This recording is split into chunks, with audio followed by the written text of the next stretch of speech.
saya mendengar itu ada langkah kayak seperti apa tentara pada waktu zaman dulu gitu. Kayak ada orang yang bersayap tinggi besar ini nih ke apa apa kali ini malah ngehalangin kita gitu Mas dari belakang. Hmm.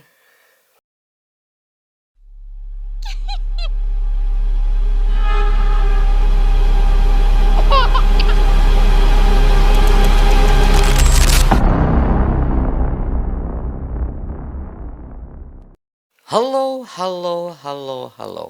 Assalamualaikum warahmatullahi wabarakatuh. Barayatri Channel, cerita kali ini akan mengangkat sebuah perjalanan salah satu pendaki gunung yang beliau alami selama perjalanan menuju ke gunung tersebut, mengalami hal-hal mistik atau hal-hal aneh yang beliau rasakan. Dan untuk lebih jelasnya lagi, kita dengarkan langsung. Kebetulan saya sudah bersama Bang Sandy yang mengalami sendiri kejadian tersebut. Tapi sebelum kita mendengarkan ceritanya, jangan lupa di subscribe dan tekan tombol loncengnya untuk lebih berkembangnya channel ini. Oke, silakan mungkin Bang Sandy untuk menceritakan ceritanya. Ya, terima kasih ya Mas Beno udah undang saya di podcast ini ya. Ya sedikit mau bercerita mungkin ya tentang Oke. pengalaman waktu saya mengikuti kegiatan pesta alam. Tepatnya pada tahun 2018 lah ya. Ya. Waktu itu ya kita ada komunitas lah, komunitas kecil pecinta alam yang memang aktivitas kami itu ya seringnya mendaki gunung Iya, gitu. iya. Cuma memang kami itu lebih kepada naik gunungnya itu kepada tempat-tempat yang memang tidak terekspos oleh orang-orang Oh, gitu. yang sebelumnya belum terjajah dengan Terjamah orang, sama terjamah dengan orang. orang Jadi ya. memang kita senang ke tempat-tempat yang memang sama sekali si gunungnya itu masih alami gitu Bang Beno. Ya. Rencana kita itu pada waktu itu tuh rencana mau ke Gunung Kendang Hmm. yang berada di daerah Garut gitu Mm-mm. kan. Karena memang kita cari info ke teman-teman, ke warga setempat, ada survei dulu kita. Ternyata memang Gunung Kendang itu udah sekitar 8 tahun belum ada warga setempat pun naik ke atas gitu. Jadi memang udah ditutup jalurnya tuh. Oh, apa sebelumnya memang ditutup atau sudah dibuka terus ditutup lagi? Sempat waktu itu dibuka pas kejadian ada mahasiswa yang di Bandung ya, ada mahasiswa meninggal dunia gitu kan. Oh. Ketika dia mendaki gunung, dia tuh sendirian. Hmm. Jadi parkirnya itu tepat di RW setempat gitu. Hmm, hmm, Di hmm, hmm. adalah satu namanya Pak Joni di RW setempat, dia sendiri naik motor. Udah gitu naik sendiri ke atas itu sebetulnya udah di apa udah dilarang Tidak sama ya, si tidak bapak diperbolehkan gitu iya, ya. cuman dia kekeh nggak tahu apa alasannya dia naik. Setelah 3 hari nggak turun-turun akhirnya dievakuasi, ternyata meninggal dunia di atas.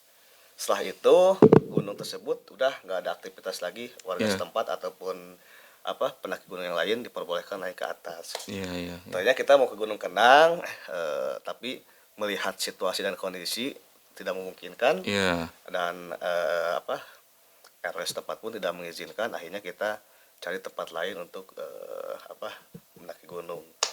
Berembuklah kita bersama teman-teman berjumlah 11 orang waktu itu Mas Iya. Beno. Kita 11 orang mau naik, akhirnya ada satu teman yang merekomendasikan udahlah daripada ke Gunung Kendang kita jangan ambil risiko lah, Iya, udah aja betul. ke apa gunung yang deket-deket aja gitu kan. Pada waktu itu ya kita berembuk, akhirnya kita memutuskan untuk ke gunung terdekat di kota Bandung gitu. Yaitu Gunung Gunung Puntang Gunung waktu Puntang. itu, Gunung Puntang. Iya, iya. Oke lah, sebetulnya ada beberapa kali sih naik Gunung Puntang juga ya, Iya. waktu SD, waktu SMK ya udah apa sering naik Jadi gunung. minimal sudah mengenal lah medannya Gunung Puntang itu Gitu, seperti apa gitu betul ya. gitu kan. Karena kan di Gunung Puntang itu ada 3 puncak ya, ada puncak Siliwangi, Ya. terus puncak Mega, terus itu Gunung Haruman gitu. Kita berembuk 11 orang, akhirnya kita berangkat. Ya. Fix kita berangkat 11 orang menuju ke Gunung Puntang. Nah, ada beberapa teman-teman yang memang sama sekali belum pernah naik gunung gitu. Ya, ya, ya. Kebetulan waktu itu kan saya lagi sama mahasiswa di kota Bandung lah ya, Ya. salah satu mahasiswa ikut naik gunung. Ada beberapa orang, kalau nggak salah 3 orang waktu itu, yang memang sama sekali tidak pernah naik gunung. Gitu. Ya, Akhirnya ya. oke lah, nah, Gunung Puntang mah itu apa gak terlalu ekstrim lah ya, Ya, jalan ya. juga gitu kan. Lagian kita niatnya ingin paling di Gunung Puntang itu di apa, di bukpernya lah, Iya, nggak iya. sampai ke naik ke atas Ya gitu. karena memang Gunung Puntang tuh sekarang jadi salah satu objek wisata juga kan Betul gitu di kan, Bandung itu. objek wisata yang memang sangat kental akan sejarahnya lah kalau di Gunung Ya, Puntang itu kan. Dan view-nya memang sangat bagus. Nah, ya betul rekomendasi view-nya. untuk wisata-wisata apa lokal atau wisata yang di luar kota juga Gunung Puntang cobainlah, oke Ya. oke banget tempatnya gitu. Nah, lanjut kepada cerita, waktu itu kita 11 orang memutuskan untuk berangkat pada sore hari, Mas Beno. Ya, ya. Kita berangkat sudah asar, ya estimasi perjalanan dari Bandung ke Gunung Puntang itu sekitar 2 jam lah, kalau salah 2 jam lah Ya karena perjalanan deket gitu. ya dari Mm, akses dari Bandung ke Gunung Puntang tuh. betul. Nah, kita asar berkumpul di satu titik di rumah saya lah ya, di kota Bandung. Akhirnya berangkatlah 11 orang gitu kan ke Gunung Puntang. Itu memakan waktu sekitar 2 jam lah kalau di Gunung Puntang ke Ya, apa, dari Bandung ke ke rumah Gunung ya. Puntang ya 2 jam lah. Kita perjalanan, kita berdoa, kita berangkat. Sampailah di apa, Gunung Puntang itu jam 7 malam. Setengah 7 malam. Sudah maghrib lah, Maghrib, ya. gitu. Karena memang niatnya sih mau di bawah, kita emang di Ya. area Buper. Oke lah, kita buka camp di area Buper aja. Pas begitu kita datang, ternyata di Batu banyak acara gitu, rame lah, ada anak pramuka, ada apa yang studi tour segala macam lah. Kayaknya untuk apa, untuk menikmati alamnya kurang gitu Ya kan kalau betul. banyak orang. Nah, akhirnya saya sendiri memutuskan untuk udahlah, daripada kita di Bupernya, udah kita naik aja ke atas gitu, ke puncak Siliwangi niatnya. Berarti kan kalau estimasi setengah 7 sampai, kita packing beres-beres jam 7 kita berangkat lah, sudah bisa kita langsung berangkat lah mendaki ke puncak Siliwangi. Itu kurang lebih 3 jam lah kalau kita perjalanan dari bawah ke atas, kita 3 jam 3 jam. memakan waktunya gitu Lumayan kan. juga ya. Lumayan juga dengan jalan yang lumayan terjal lah gitu Ya, ya. ya, ya. Nah, kita putuskan oke lah, berembuk lagi, kita berdoa, persiapan packing segala macam, persiapan tas segala macam lah, makanan udah dipersiapin. Oke, kita berangkat ke atas. Untuk menuju Siliwangi itu ya kita lewat ke kolam cinta. Dari kolam cinta terus ke kiri kita akan menyusuri sungai gitu, Mas Beno. Ya, ya, ya. Kalau pagi-pagi itu aduh Ya mantep betul, banget itu. dari kolam cinta belok kiri tuh, oh itu Ya, view-nya. view-nya bagus banget gitu kan, karena Ya memang betul. pada malam hari ya apa ya, mencoba poek gitu lah, Nah, paroek gitu kan. memang, Aduh, memang ya. paroek gitu kan, kita berjalan sedikit demi sedikit menyusuri. Ada temen saya yang biasanya orang itu apa ya, Periang, ceria gitu riang ya. ceria, dari bawah juga udah apa ya, udah kayak pendiam gitu, Mas. Kayak orang tuh kayak yang apa, sakit gitu kan, asalnya ceria, orangnya sering bercanda. Tapi anehnya itu pas begitu masuk area Gunung Puntang, jadi pendiam gitu. Kenapa gitu kan? Aku tanya kenapa bro? Nggak apa-apa. Iya, iya, Takutnya iya. kan gak enak badan apa ya, ada Iya. yang dipikirkan apa segala macem lah. Kayaknya nggak apa-apa, kita lanjut aja lah bro. Oke. Oke. Kita lanjut naik ke atas sekitar jam udah isya lah, udah kita berangkat jam 9 kita istirahat di salah satu adalah space tempat untuk istirahat itu ada untuk 11 orang mah gitu kan. Itu udah lumayan jauh dari bawah ya, dari area Bopo itu udah sangat jauh gitu kan. Ada 3 orang ini yang memang sama sekali belum naik gunung, itu apa ya, kayak yang lemes gitu kan.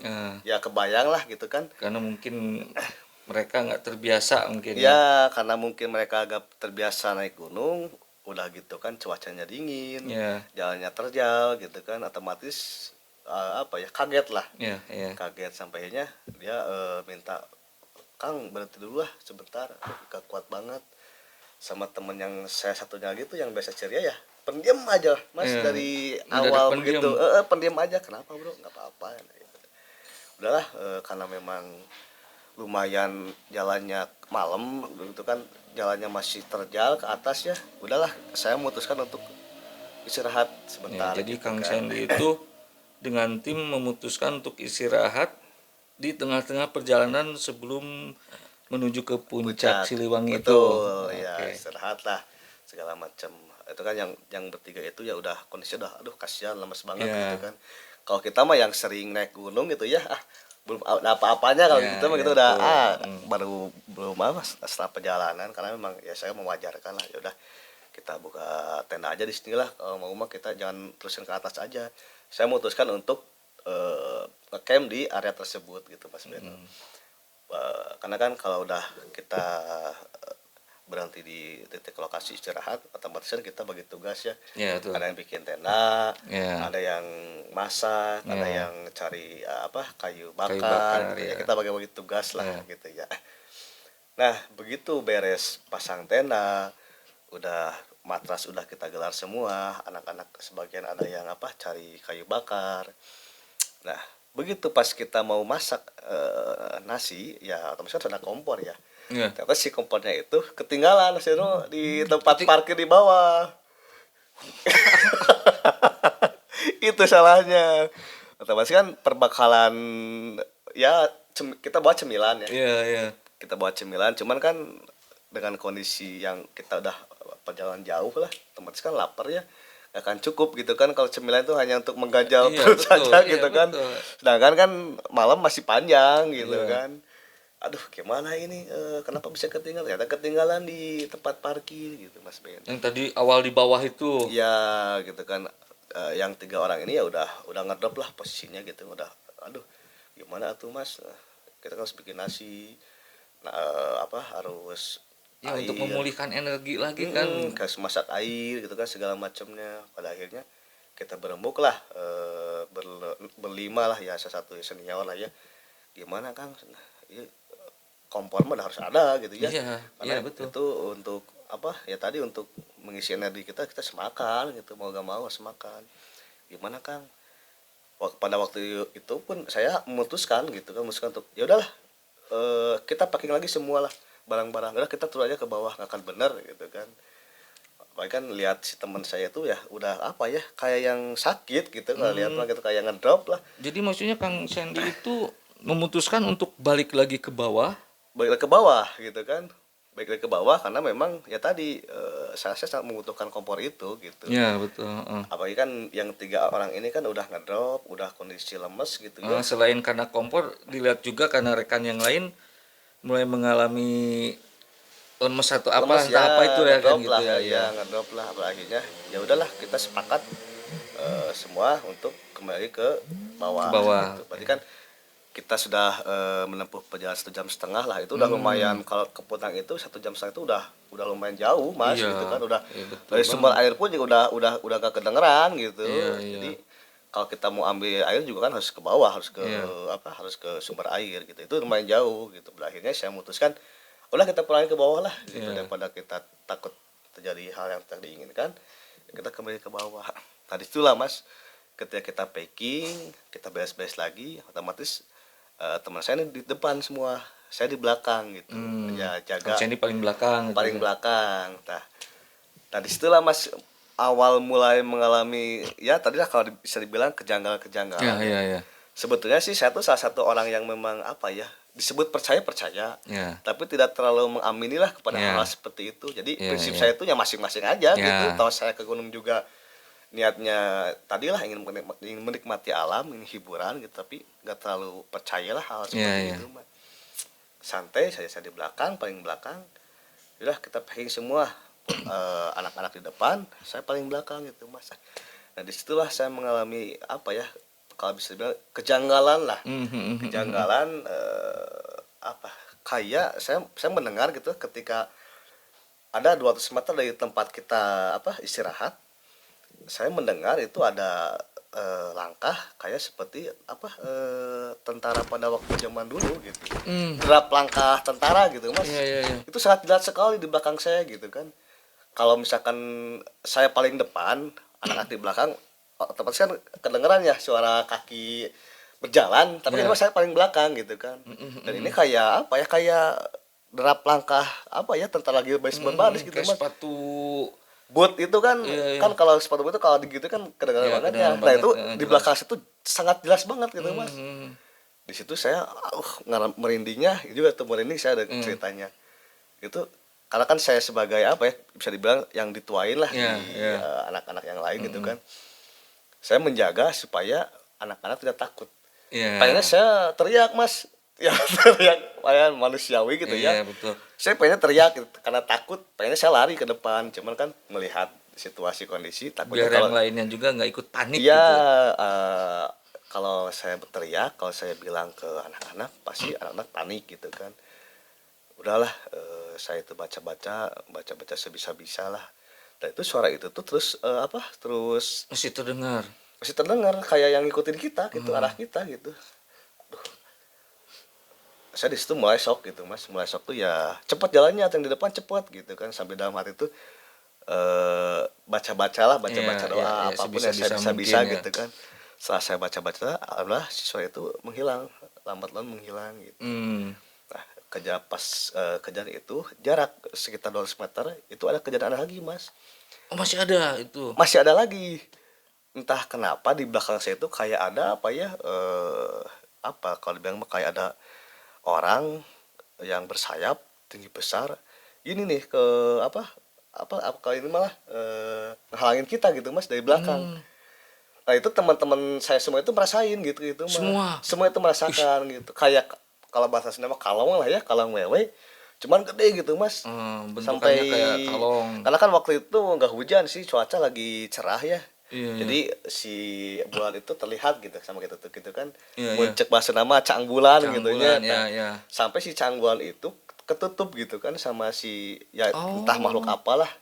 Nah disitulah anak-anak mulai panik, sampai semua ya teriak tuh ya melafalkan takbir segala macam, sampai akhirnya udah kita berhenti dulu sebentar, kita istirahat dulu, jangan panik semua, kita sebisa-bisa baca doa bareng-bareng supaya nggak terjadi apa-apa lah ya.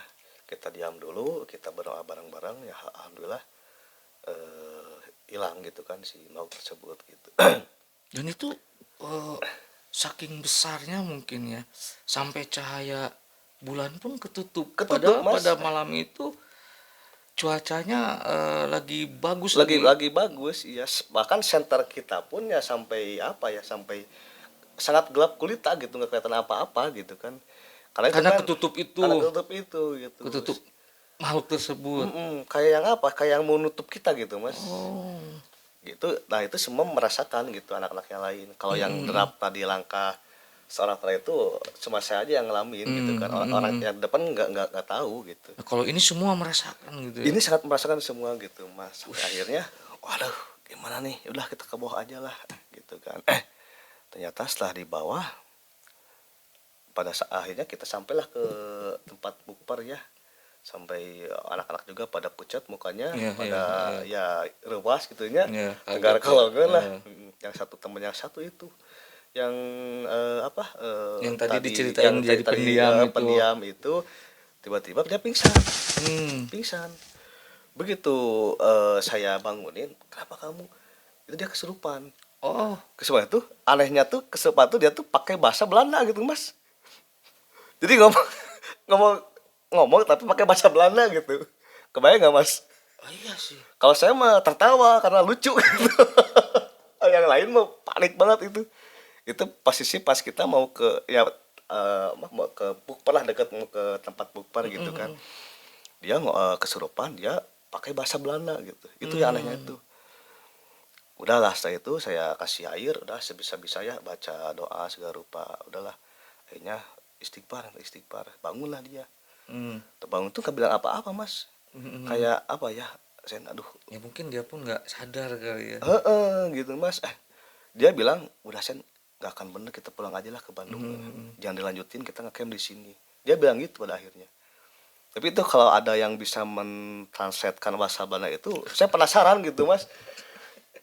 apa apa jawab, Apa yang dia ceritain? iya apa yang Apa yang ceritakan, dia omongin gitu ya? cukup ya ada 20 detik mah dia bilang bahasa Belanda gitu. Gak tau bahasa apa, Jepang gitulah, campur lah Jepang Belanda gitu kan ngobrolnya. Kalau misalkan ada deh waktu itu yang bisa mentranslate, saya penasaran sampai sekarang mas, sampai sekarang itu saya penasaran banget gitu kan. Apa yang dibilang sama dia gitu, dia juga gak sadar gitu kan. Iya, iya. Saya mana kasih depan bil, Enggak kesurupan, enggak tahu kenapa ya tiba-tiba mata gelap aja gitu Ya, Mas. mungkin itu salah satu tanda-tandanya dia endingnya mau kerasukan itu ya. Kan dari awal kan orangnya itu priang, Iya, ceria. Kok mm, begitu nyampe ke lokasi di Gunung Puntang itu ya, ngedadak orangnya pendiam. ya Bisa jadi mungkin pertanda mungkin ya. petanda dia mau istilahnya kerasukan lah ya. Ya, Dan mungkin juga bisa jadi itu istilahnya apa ya, untuk memperingati ya, ya, memperingatkan mm, ya kalau kita tuh sebenarnya harus lebih berhati-hati lagi atau lebih untuk menghormati ya, apa atau siapa yang ada di situ betul, gitu. betul Mas. Ya memang dia tuh orangnya memang agak skizofrenia ya. Kalau Ketum tuh orangnya Ah, apa ya, selengean lah nah gitu itu kan. ya ya. Jadi bukan menantang, cuman kalimat-kalimatnya itu yang memang ya orang mah percaya lah acan ngalaman mah gitu Ya kan ya kalau hasil ya. aja mah gitu. Tapi pada akhirnya dia juga ya tadi mengalami gitu kan, merasakan ya ternyata ya memang kita percaya pada hal yang Ya, gaib gitu kan. betul. Cuman jangan terlalu diaminin. Mungkin ya dia ingin menunjukkan eksistensi dia, mungkin ya bahwa dia tuh Betul. ada gitu kan. Kitanya aja yang memang harus ya harus lebih menghargai lah Ya saling satu ya, sama lain gitu Mas. betul. Ternyata setelah itu singkat cerita dia bilang udahlah kita akan benar pulangnya ke Bandung, dia pengen pulang ke Bandung. Pada akhirnya ya kita berembuk lagi, udah kita putuskan untuk pulang ke Bandung akan benar gitu kan. Jadi sebelum kita pulang ke Bandung kita mampir dulu di salah satu kedai di sana lah, ada warung kan ya. Di Ada warung bawah ya, itu kita ya. ngobrol dulu. Ternyata memang ngobrol sama si ibu, tadi saya mengalami kejadian gini gini gini gitu ya. Oh itu udah nggak udah apa udah hal biasa Udah Mas, nggak apalagi aneh kan kalau misalkan apa aja kejadiannya ya. Tadi pertama mas saya mendengar suara derap derap langkah, langkah ya.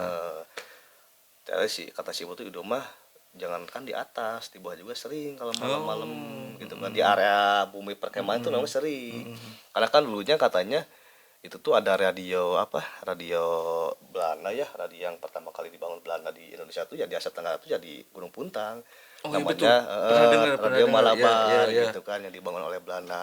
Nah ketika ada peristiwa Banu Lautan Api itu kan dihancurin sama pribumi kita gitu. Jadi sampai orang Batu dibantai sama orang-orang kita, orang-orang pribumi lah ya. Sampai si ibu pernah cerita ya memang ada yang diperkosa, ada yang dibunuh, ada yang dipenggal gitu kan sama orang-orang Iya, iya. pribumi gitu kan. Ya itu mungkin ya salah satu dari mereka mungkin ya yang Bisa ya jadi itulah ya. yang penasaran Iya, mungkin iya. ya gitu. Ya sangat apa ya, pengalaman yang sangat nggak bisa dilupain sih Iya, gitu mas. iya pastinya, Iya pastinya. gitu selama saya mendaki gunung ya gitu kan, yang tadinya naik gunung tuh ya ingin menikmati Hanya ya. alam, ingin menikmati suasana saya sama teman-teman, tapi ya dialami kejadian yang seperti itu ya kita jadi apa ya ya ya saling menghargai lah intinya gitu kan. Kita sebanyak mengakui, harus mengakui bahwa yang gaib itu memang ada Ya, gitu betul mas. betul betul.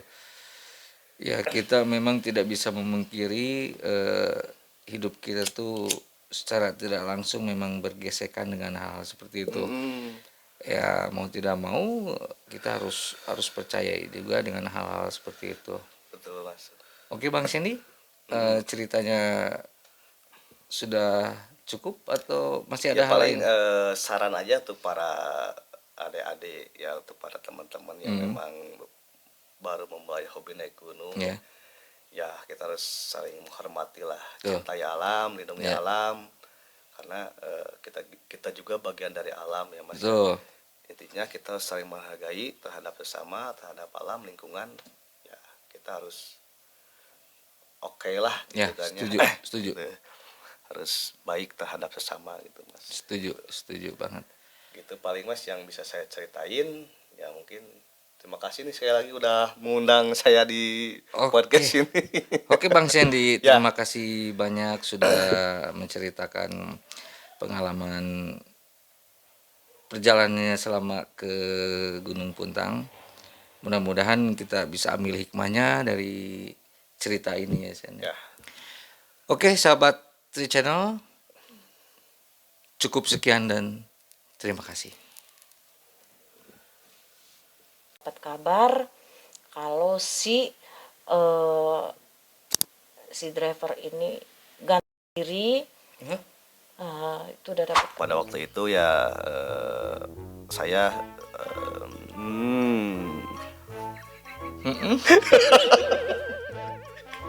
Perjalanan waktu ke gunung tersebut kayaknya itu ya bikin